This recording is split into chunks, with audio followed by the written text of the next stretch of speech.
Hello and welcome to the Cuyamonga Institute, our Q&A Conversation for Exploration series. I'm Paul Robear, the Executive Director and President of the Institute.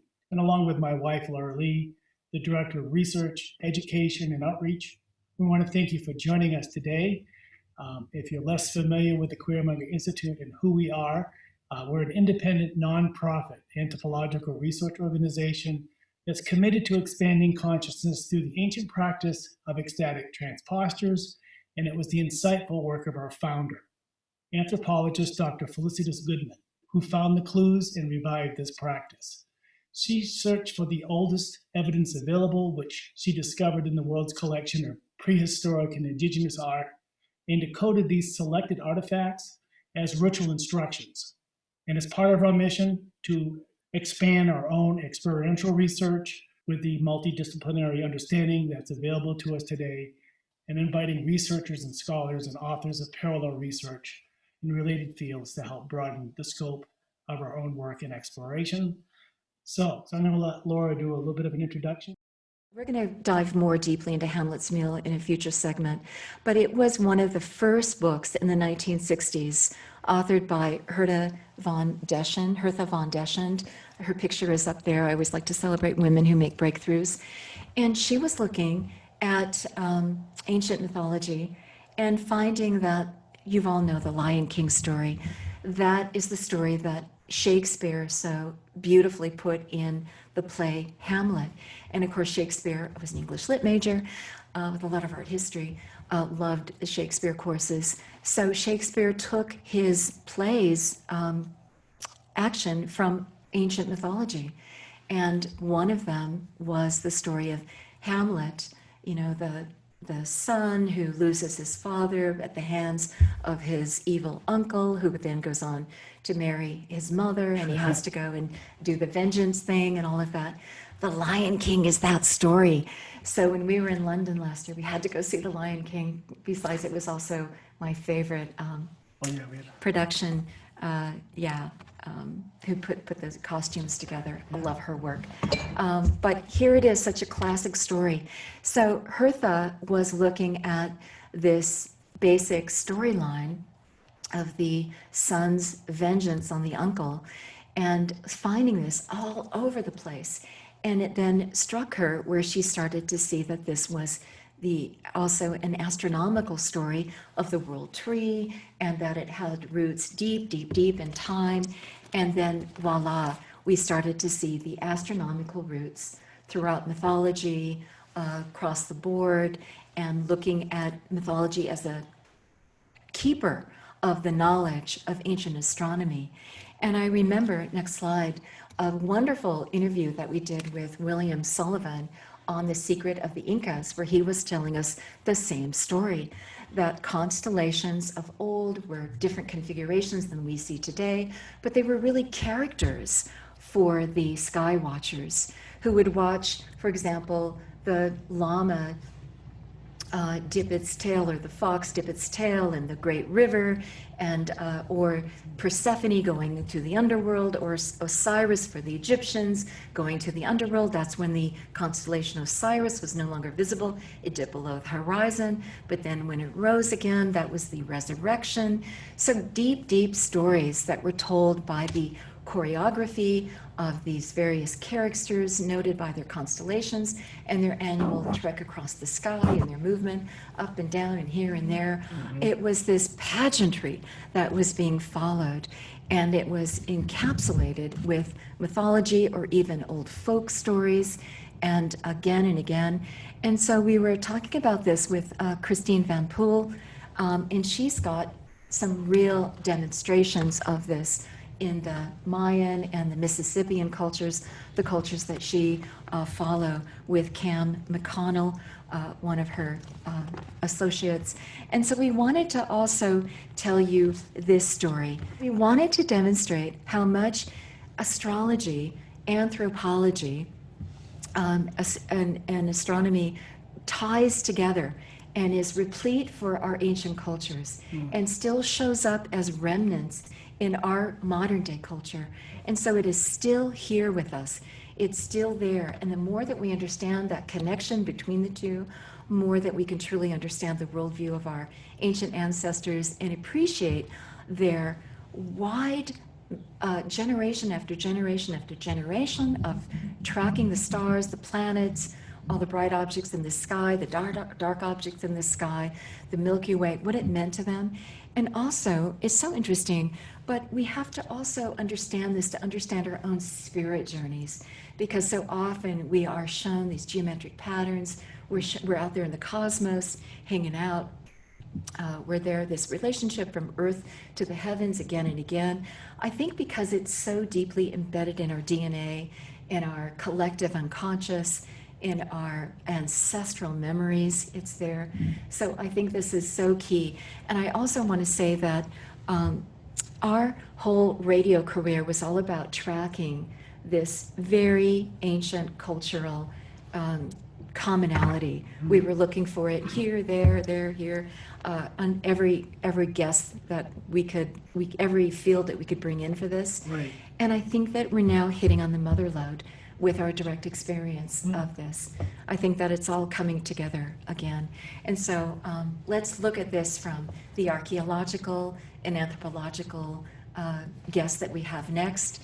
And so I want to turn it over now to Christine VanPool, another advisor to this institute, anthropological archaeologist teaching at the University of Missouri with her husband Todd, a cognitive archaeologist to elucidate this. And Christine worked with these Mayan scholars, Linda Schell and David Friedel. Schell often said, and she's quoted in the Hamlet's Mill, that the ancient Maya used art as a metaphorical agent to depict their cosmological vision.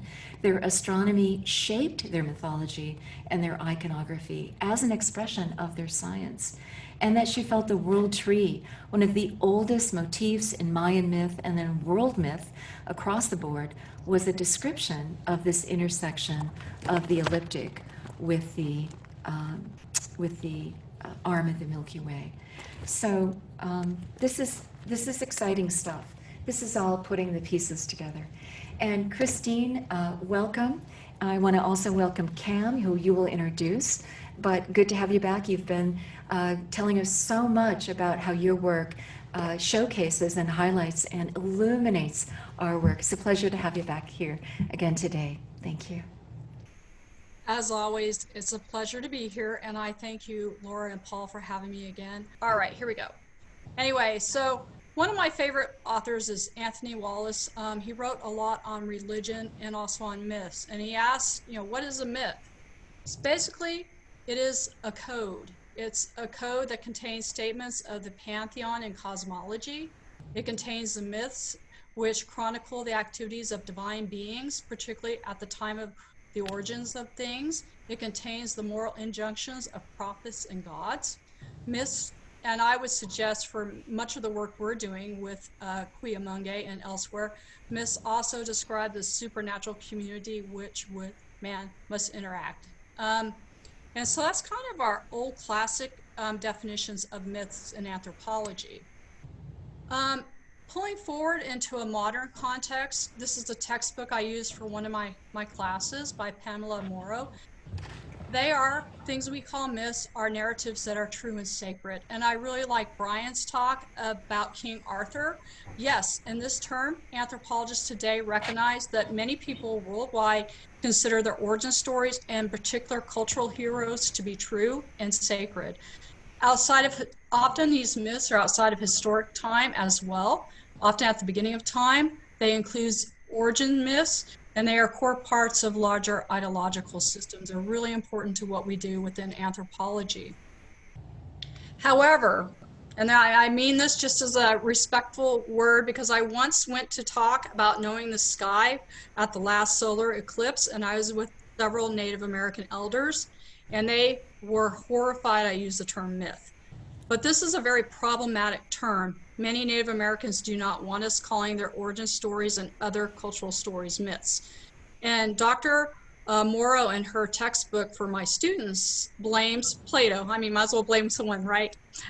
Blames our confusion with the term myth being synonymous with falsehood or lie. So when I talk about myth and mythology too, different people, I try to communicate that we're not saying they're false, we're not saying they're lies, that they're true, and we respect their information. And so just kind of a cautionary tale.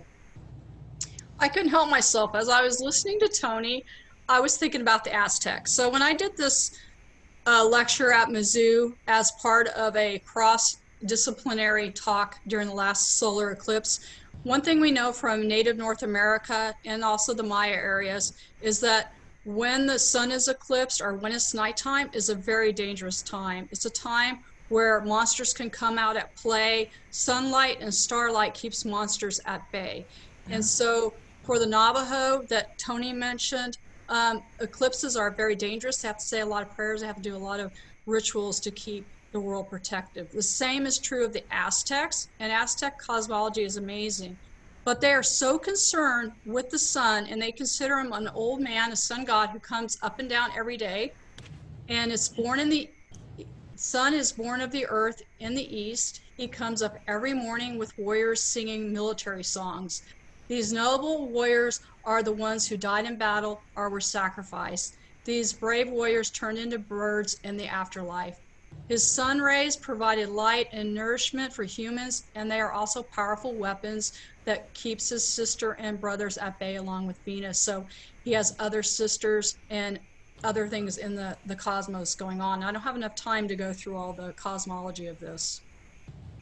The West is feminine. So what happens is the warriors go with the sun till halfway point, and then the women take over.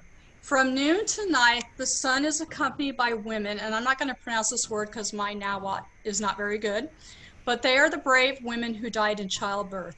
Childbirth was a battle in which the child was a prisoner, and they will put the sun to bed. They will care for the sun until he comes up in his east house, and then the warriors will take over. A very important ritual was observed day to day, and during the equinox and solstices, more rituals were observed in the Aztec world. This is also Aztec as one of my better slideshows. The Milky Way, as Laura and Paul were just saying, that Milky Way is spectacular in the Americas when there's a dark sky. The Milky Way was the great cloud serpent, the god of the hunt. It's really important. In the Maya areas, it's also a serpent as well. It's also the Milky Way, it's a serpent in which the Maya leaders walked on during their different activities as well. So it's a big roadway across the cosmos through the sky that elite Maya kings walked on. One of my all-time favorite books, we all have our favorite books. This is my favorite book, one of them all times. David Friedel, a friend of mine and a colleague, gave this to me as a signed copy. We often overlap at conferences and we study very similar things. He, with his late co-writer, Linda Sheely, they were very close, worked well together. And as Laura was just saying, she talked a lot about the world tree.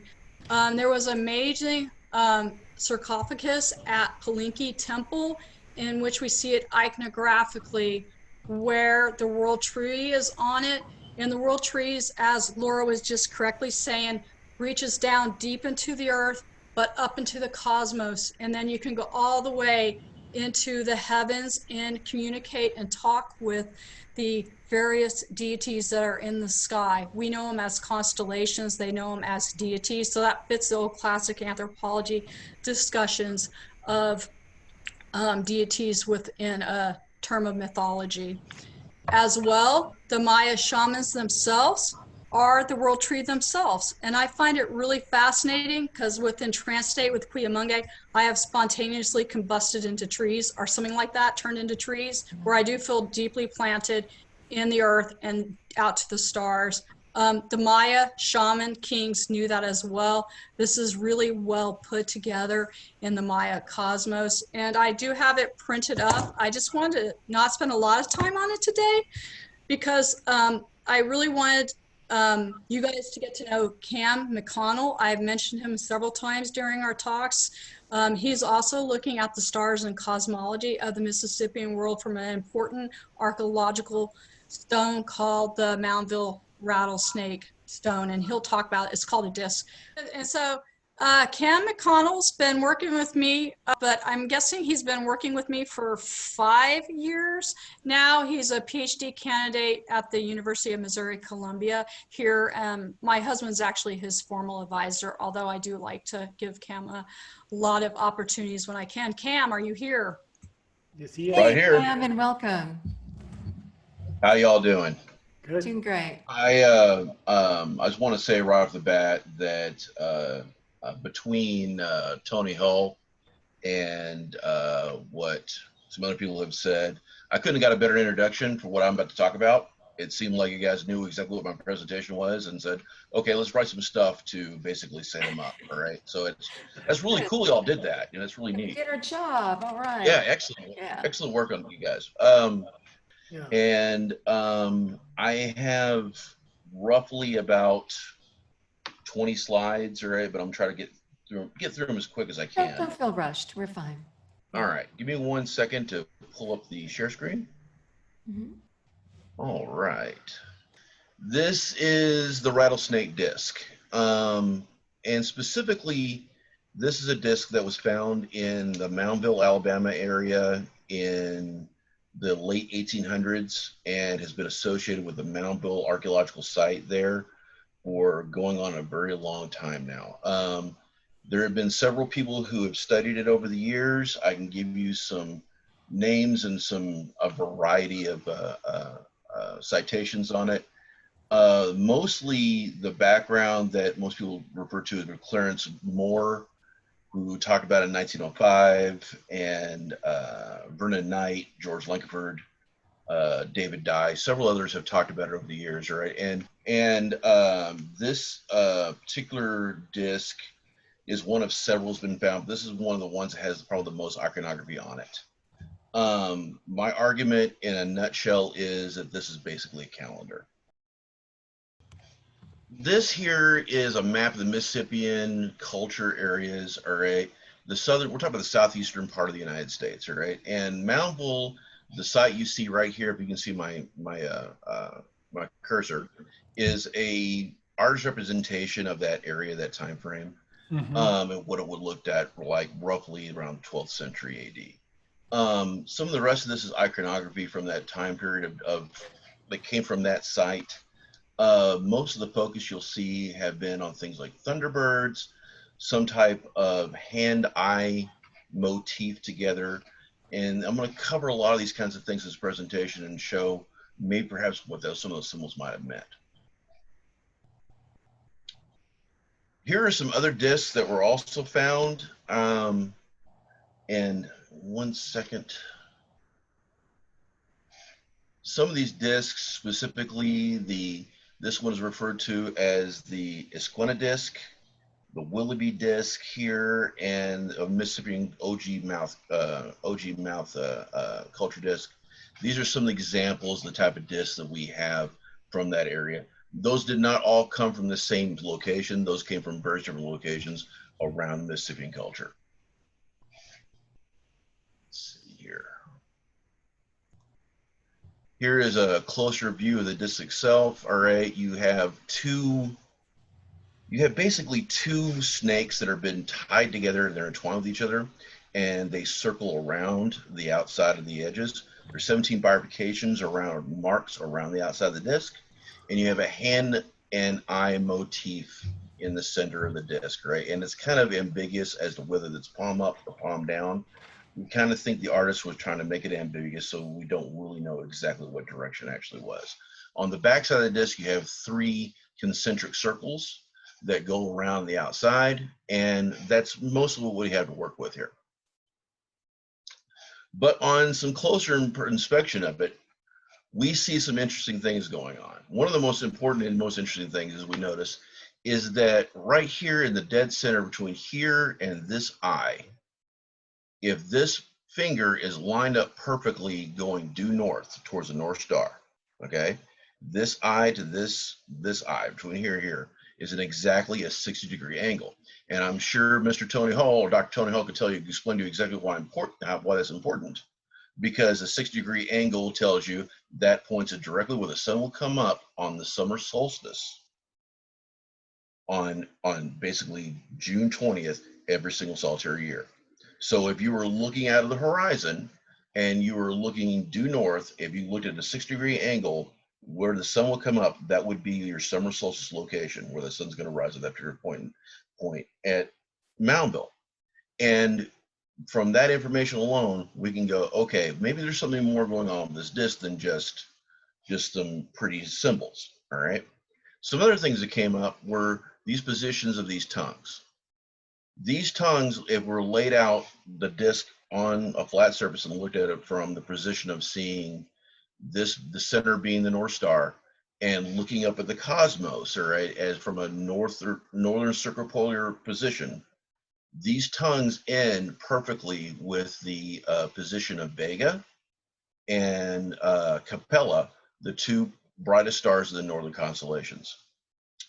Some other things that we notice as well is that the exact same thing works going the opposite direction for the winter solstice. The exact same thing works for a variety of different things in the disk. I'm not going to get into detail with it, but what we're seeing here is an entire cosmology being laid out on the disk itself, and even the markings themselves probably show something specific here, where one set of markings are more like a stair step or a pipe symbol like as it goes around, and the other one is more like a chevron or a V shape, which probably coincides with specific constellations as well.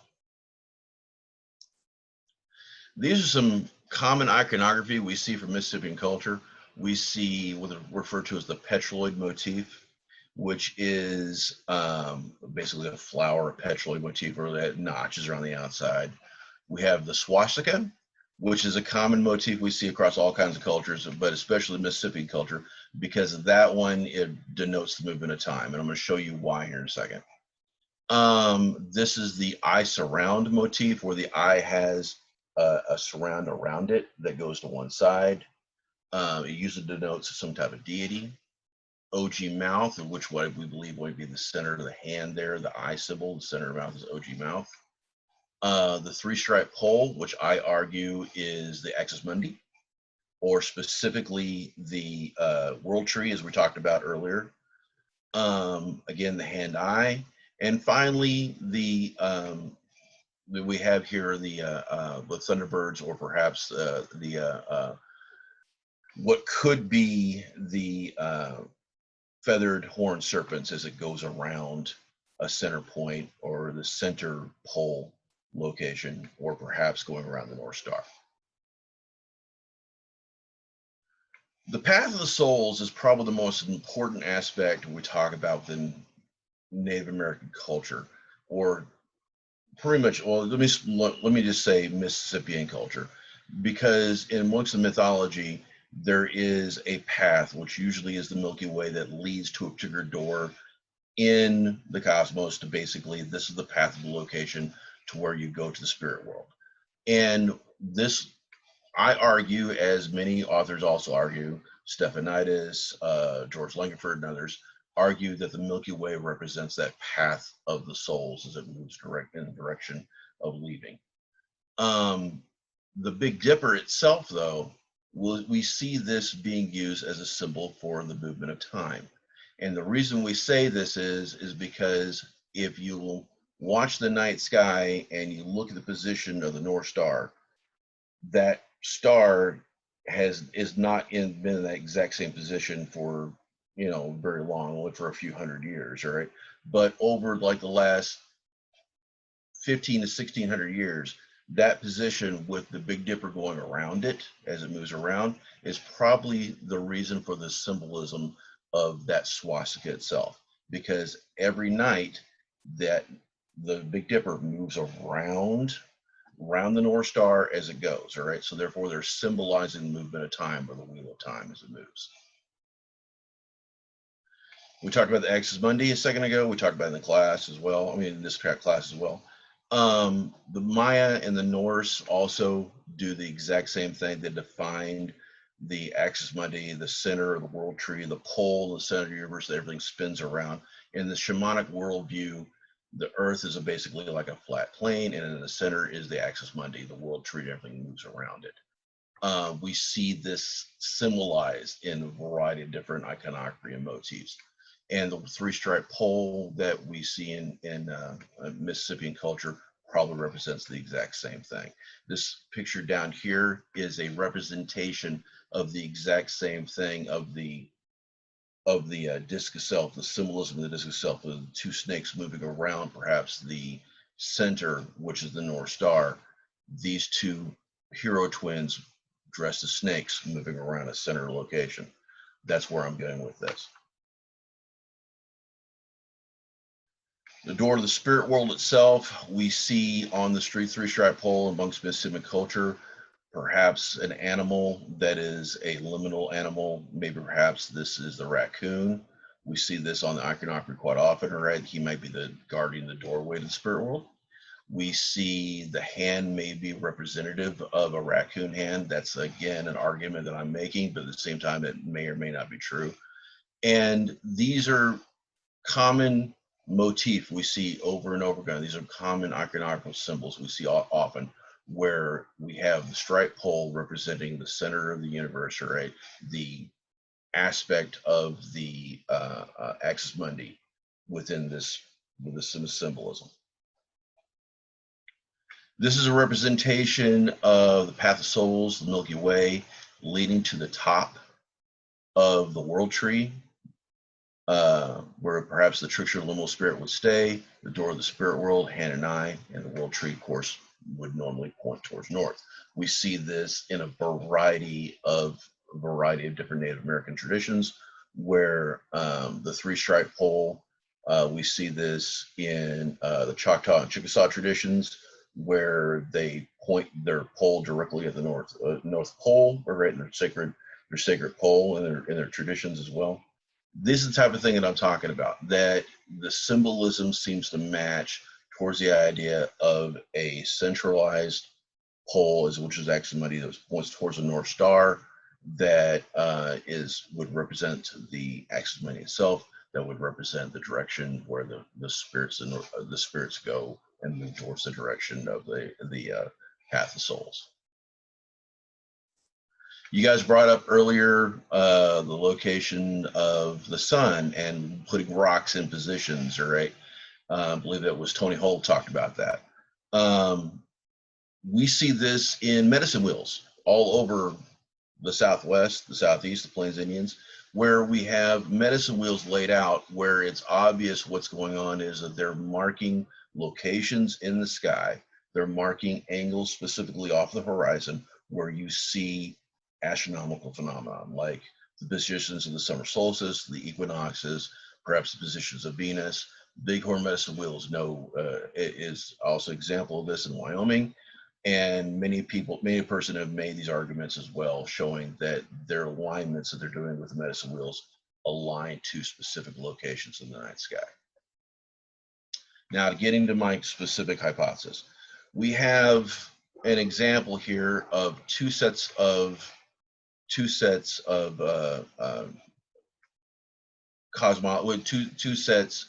specific star constellations in the sky.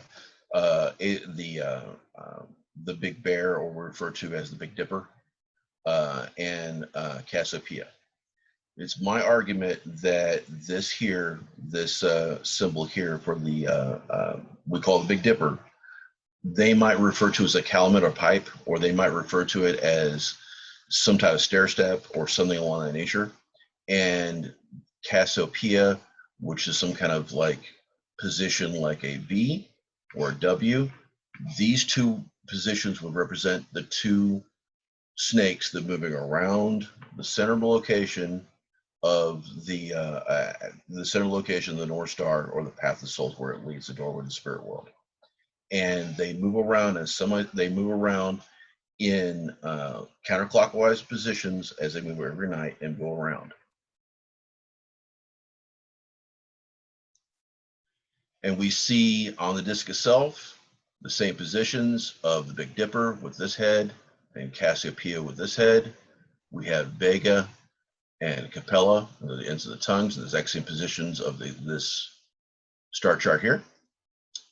We have it moving in this direction, the exact same directions the heads are moving in the summer solstice, all right?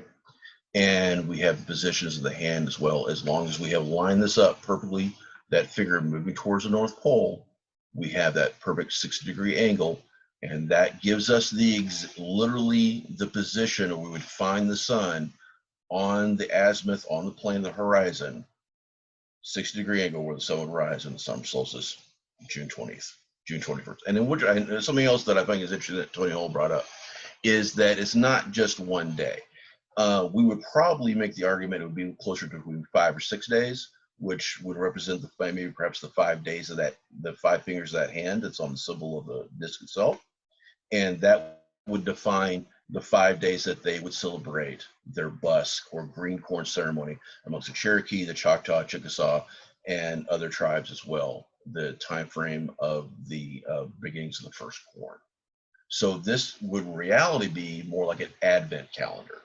It would define for them specifically what day it was to pull the corn up out of the field. If you know anything about raising corn, you guys are from any kind of farming community, you know that it takes 120 days to get the corn up and out of the field.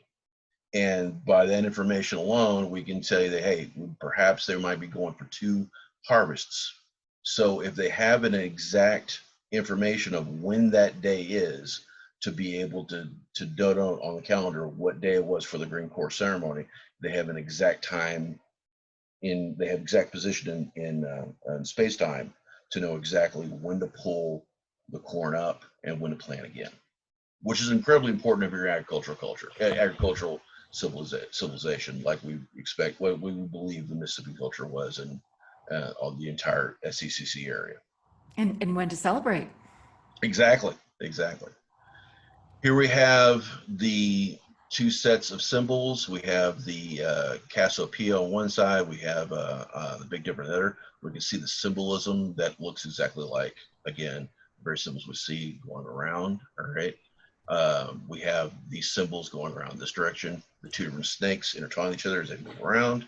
And basically that's the idea of what they want to represent to give this information. And we can also say that from this position here to here, we have that 60-degree angle, and also we have that exact same direction go the other way. So we could also mark exactly instead of like the morning position of the sunrise, right? At the sunset at the time frame of the winter solstice, we can say, okay, that's when the rises that's when it's actually going to go down. All right, so we can mark exactly for the winter or December solstice as well. You guys see where I'm going with this? Oh my gosh. Yeah. Wow. Fabulous. Wow. Fabulous. Okay. I mean, is there any questions so far? I mean, before I get too in depth into this. Yeah, Well, I just want to say that I am so sorry for the lost artifacts, the lost codexes, all the various artifacts with which various peoples encoded so tightly and intricately their vast decades and millennia of knowledge. And what a wonderful decoding. Oh my gosh, it makes so much sense. Because Well, you look at this and you wouldn't know. You wouldn't know. Go ahead. It's a pretty artifact. Wow. yeah, right. Yeah. But- All right, real quickly, again, when I went and took the disc itself and tried to basically figure out exactly where the alignments are, I can see the exact positions of the west, east, and south side of the notches of the disc. And it's very obvious they were marking these things for specific reasons. And you can see the markings as well for the exact 60-degree angle for the summer solstice.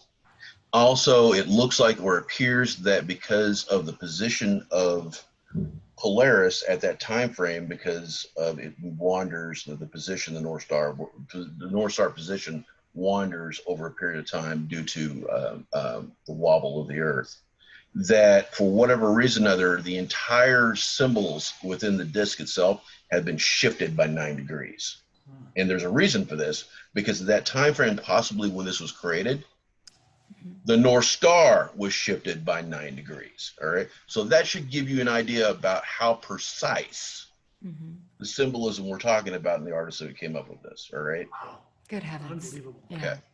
Now, again, these are things that Tony already talked about, Dr. Hull already talked about.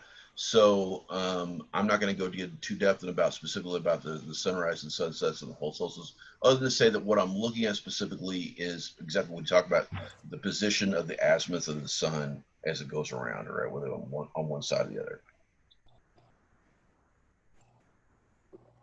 And here's something else that I got added into my research as well. This is the Moundville area specifically, all right? And these green areas represent locations of mounds themselves, all right, that you see the elevated. You'll notice something interesting here. You have positions here and here. Guess what those angles are?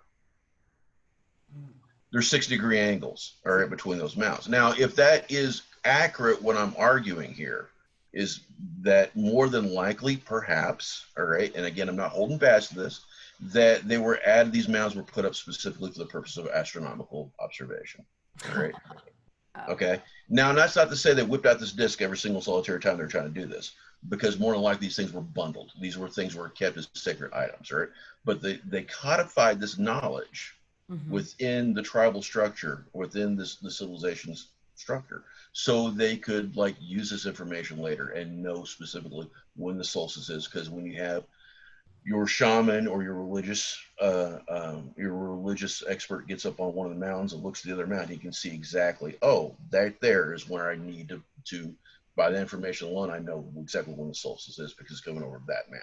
Are they holding the disc while they're doing this and kind of lining up certain things to check? They wouldn't have to, because they wouldn't have to. They just keep that bundled, because if it's already codified within the structure of the of the settlement itself. Right. All right, they don't have to. They just like stand on one mound and look to the other mound and see where the sun comes up at. You see what I'm saying? Yeah. And use that. In other words, the entire structure becomes a part of the calendar itself. Now, that's again, it's possible that's true. I'm not going to hold to that one, but I'm simply saying that's one of the things that I'm looking to in my own research. Okay. Hey, Cam, could I add something, Cam, real quick? Go ahead. This stuff with your mounds and for the alignment is well known throughout the Mississippian world, as you're doing. I just thought I'd let people know that there's a brand new book that's coming out by John Kelly and James Brown, two paramount researchers that deal with Cahokia and Spiro, and Cahokia in the St. Louis area, but also Spiro in Oklahoma. They are making a similar argument for Cahokia. So Cam is well aware of this, but we're seeing this pattern with mounds cosmologically for lining up the mounds on lunar very persuasive, at least according to archaeologists. Now, Tony Hull may have more to add to that, but at least that's what archaeologists are saying. So I just wanted to interject that, Cam, because this fits with their work as well. Thank you, Cam. Well, I'm a scientist, and I have to be very careful about what I say. So I just want to make sure you guys understand that, yes, what she just said is absolutely true. At Cahokia and other locations, they're making those same arguments, all right? I don't know if anyone's made the same argument for Moundville yet, other than me. All right. So, and I'm a nobody. So I just have a master's degree. So again, my research is arguing to this position and this thing going on. So we'll see what happens. This research will continue, and hopefully that I can make some, because where I eventually want to go with this research is I want to recreate the entire Mississippian calendar and itself. All right. The entire calendar system of the Southeast, and I want to basically try to recreate all that, all right, through learning a lot from their various different gorgeous discs and things of that nature, and of course mound positions, things of that nature, try to recreate the entire thing. So you were decoding not only the artifact, but the whole layout of the community and the iconography, the cosmology. It's all tied into one. Wow. Yes, ma'am. That's what I want to try to do. Wow. And it's big. It's a big act, I'll grant you, but it's hopefully one that I will eventually get done with my lifetime. Who knows? Wow. Green corn ceremony or busk is a most important celebration, pretty much in the Southeast. If you guys have heard of it, I'm sure if you've hung around any Native Americans in that area of the Southeast or Oklahoma, this is the big celebration of the year, right, that they talk about. This is their new year. The Cherokee don't celebrate it in June. They celebrate it in August. But I find it interesting that the word for green corn ceremony is the word that they use for the June month. So, but most of the rest of the tribes that celebrate green corn, they celebrate it actually in that time frame around June, all right? And they also do another separate celebration in August, and around August, September, probably for another time frame where they're harvesting. So, okay. And finally, the snakes of the disc, and this is probably the most controversial statement I'm going to make today, is that if you look at and you can't see it really well with this one, I'm sorry, I'm going to flip back a couple here real quick. If you see here, you see what my personal opinion are corn kernels on the ends of these snakes' tails. They call them like rattles, tails. but corn kernels. Yep. Okay. Exactly. I think that you see the exact same iconography amongst the Mesoamericans, and I would argue that what you're seeing here is this is a brazier that Carl Taub he put in one of his books, and I can give you it came from Symbolism in Turquoise and Ancient Mesoamerica by Carl Taub in 2012. And this here is Quetzalcoatl, or what we might refer to as a feathered serpent of the corn and plume serpent out of Mesoamerica. I make the argument that this disc is another representation, perhaps, of plumed horn or feathered horn serpents that may have been also came from Mesoamerica and been influenced here into the Southeast. So that's a big argument to make, I understand as well, but that's one that I tend to make. By the way, the first people that looked at this disc, when they were first looking at it, they were convinced that it originally was a Mesoamerican disc. And it was later on Clarence Moore and others came along and said, no, it can't be because the symbols don't match, blah, blah, blah. And they were saying this back in 1905. Well, and the reason they're making that argument is because these are Mesoamerican calendar discs, and it matched really closely to what this kind of symbols they see in these type of discs. Interesting. So what we're basically arguing here is that Mississippian Southeast ceremonial culture, that interaction sphere, we're making discs, calendar discs, very similar to the exact same Mesoamerican discs we see down in amongst the Maya and the Aztec. Wow. Which is really cool when you think about it, because these are people that didn't have a written language. They were a group of individuals that did not have a single language between the various different tribes. So, so there is a shared tradition amongst all these groups, right, towards this type of belief system is what I'm arguing. All right. I would say they had a written system. Huh? Yeah, I would say they had a written system of communication, and you're decoding it. But I would hope that would be an argument that I would make. Yes, ma'am. That would be an argument. Well, and that's my entire presentation. If you guys have any questions, please ask. Well, we're going to do that. Gosh, thank you. Thank you so much. Your slideshow. We'd love to ask some questions. First of all, I want to say the detail, the intelligence, the insight, the whole parameter of how this. I mean, we continue to be blown away at what indigenous peoples around the world, in terms of their own quote unquote sophistication, their own quote unquote science, had already discovered, that already existed, that already was there. And this is today has been fascinating with your presentation, Cam, and with Tony and Christine and over the many months. Them all. So let's go to some questions. Those who want to hang around with us, we're over time. That's okay, because this is too important of a discussion to end. Amy has her hand up. Amy, go ahead and turn on your mic and ask your question. Hi, yeah, so it's very fascinating, all of this. I love how it all kind of ties in. And I work with energetic geometry, sacred geometry, which is totally like so in alignment with all of this. And what feels important, like some of what I'm seeing in this, I'm just curious if you have had any information come into your life. I forget the name of the last guy that just spoke, that just shared his Cam. Yeah. If you've had any information come in your life about like the certain indentations. So in the work that I do, that would actually be an energetic rhythm that's placed into it. So I'm just curious about that. Oh, ma'am, I'm going to be straight with you. Yes. Will I talk about it right now? No. And the reason being is that's kind of part 2 or part 3 of the paper, and what I'm working on, and I don't have enough information right now to make good arguments about what I'm working on with it right now. Gotcha. I will tell you this: I think there's some of this. The notches do represent exactly what you just mentioned. All right, when I'm referred to as talking about sacred geometry, but it would be Native American variation of sacred geometry, and I think that they're charting some things like perhaps Venus. They're charting some other things as well, all right, and I'm just going to leave it at that and say that I'm not there yet. Okay, and that's all I can really say, man. But yeah, I think you're absolutely right. There is aspects of what you're talking about there in Decoding this. All right, so Cam, to be continued as you make further developments. To me, it's fascinating. Like in a tiny, how big is this disc anyway that you're decoding? It's small, but to have so much knowledge over the centuries packed into this.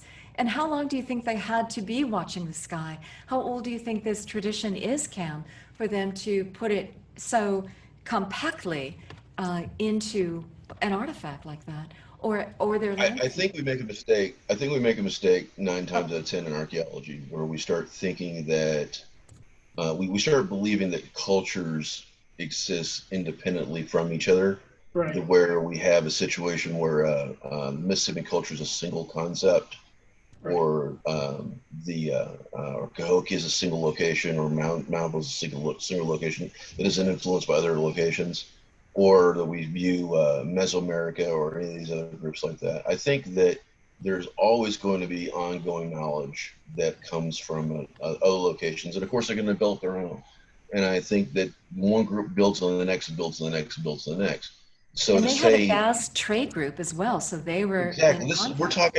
we're talking about a civilization that spanned from probably further than Oklahoma to the East Coast, and as far north as the Great Lakes and all the way down to Florida. So we're talking about an incredible vast open area that went from 800 AD to 1600 AD, and Moundville itself was around from probably somewhere close to 900 to 1,000, all the way up to like 1,400. So I mean, we're talking about a vast time frame, and they had information coming from all different directions. They're probably interacting with Mesoamerica. They're probably interacting with the Southwest. They're interacting with everyone around them. And so to say, I mean, it's hard to really say that how much time would it take them to do this.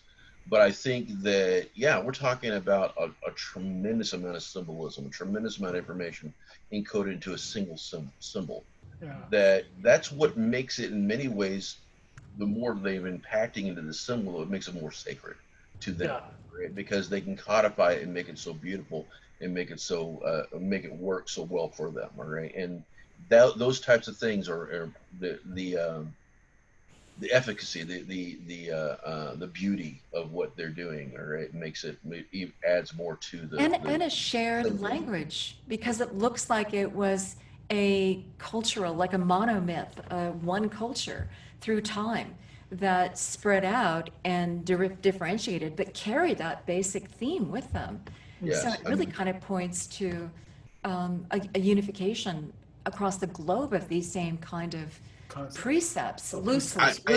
I wouldn't go that far, but I would say within the Mississippian culture, or the SCCC, Southeast Sacramento Complex, I think that they were at least joined by some common ideas, and these common ideas were shared with other groups, right? And whereas they may have different ideas, they were still trading sugar for salt, or and flour for cornmeal. You know what I mean? So these are people that were sharing ideas with other people. You know what I mean? Not just over that period of time frame, but over vast time frames. So yeah, I mean, we can't. I wouldn't say putting a universality to it, but definitely within the North American continent, they were sharing ideas across the continent. And I'm not talking about the specifics, but just the general idea of memory coding, Right. and astronomy being an underlying theme and what it means. But, other questions and comments? I just want to add one other little thing.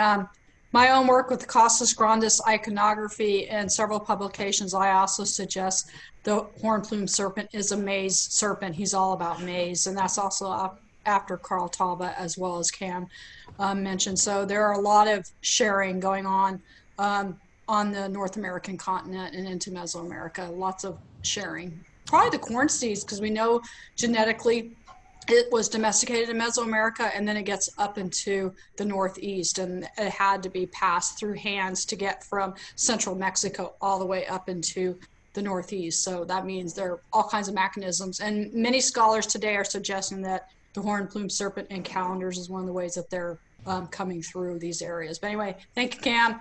I appreciate that. Okay, I'm quiet now. Well, Christine, I'll ask you a question, because within the steps of ritual, especially the Pueblo culture, and we see it across the Southwest, is the offering of using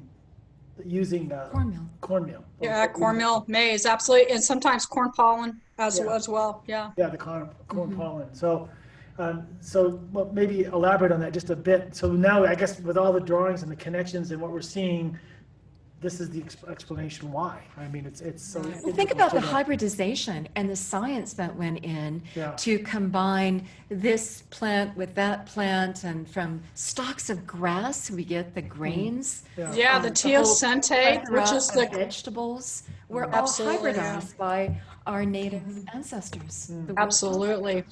That was huge science right there. Yeah, and I was going to say, one of the things is all the different so-called Native American Indian corns.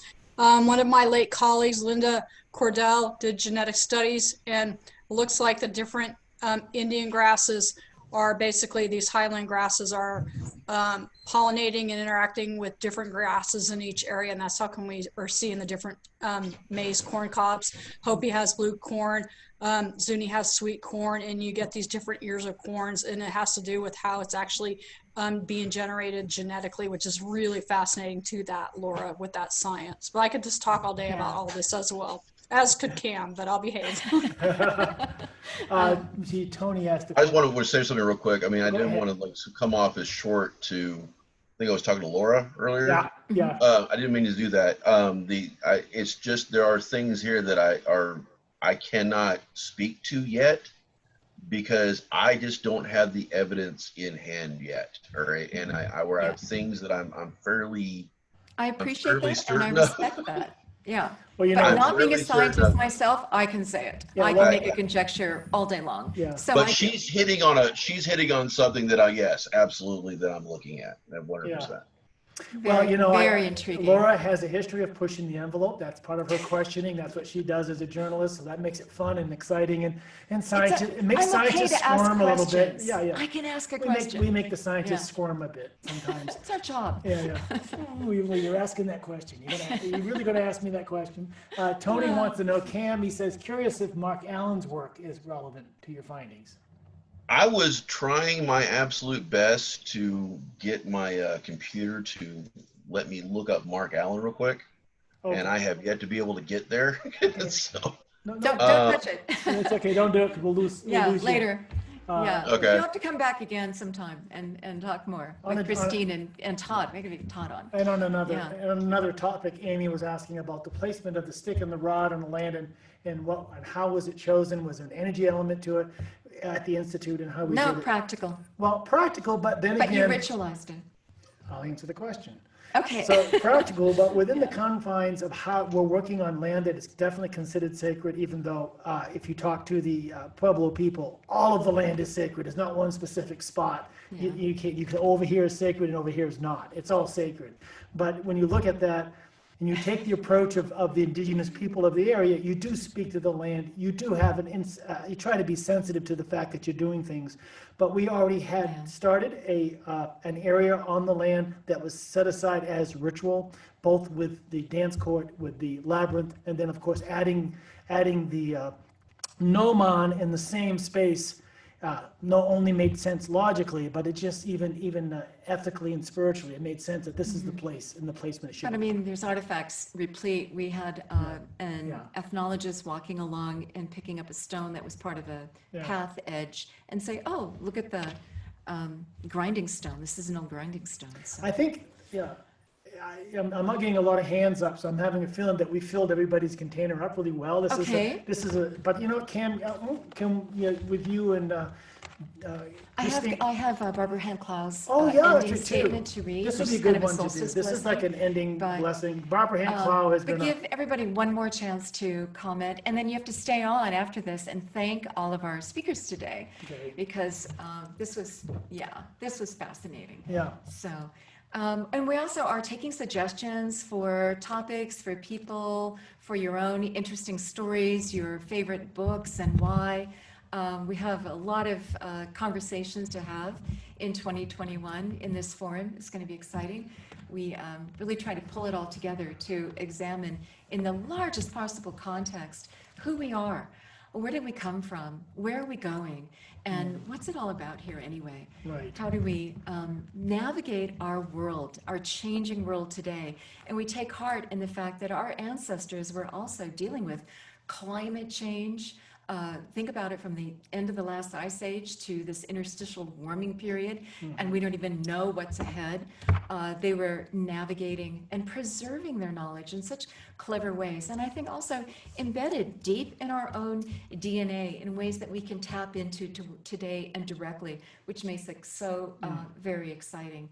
That we are the continuation of a long, long, long, long chain, and we have this immense responsibility to really pull the valuable core values and worldview and expansive experiential from the past into today, and keep it going as we take aim and see what kind of a world do we want to live in today.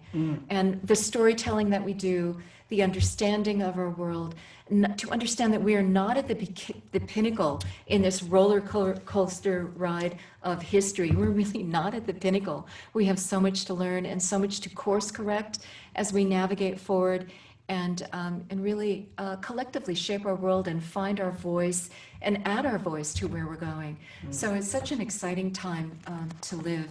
I want to just end today with a message from Barbara Hand-Clow. Her and Jerry have been such long time and great supporters of this institute, and friends of Felicitas, been on workshops with Barbara at Cuyamonga Institute before we were directors, and just really appreciate her.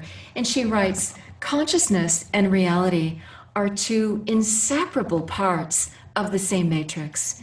We perceive the world as solid and exterior to us and separate from our subjective inner world because our consciousness is split right now. Yet in higher levels of consciousness or dimensions, 5D through 9D, in her book, Alchemy of Nine Dimensions, we see how all things are related and connected. Everything is related in all the dimensions by geometry that is generated by cosmic sound in the universe.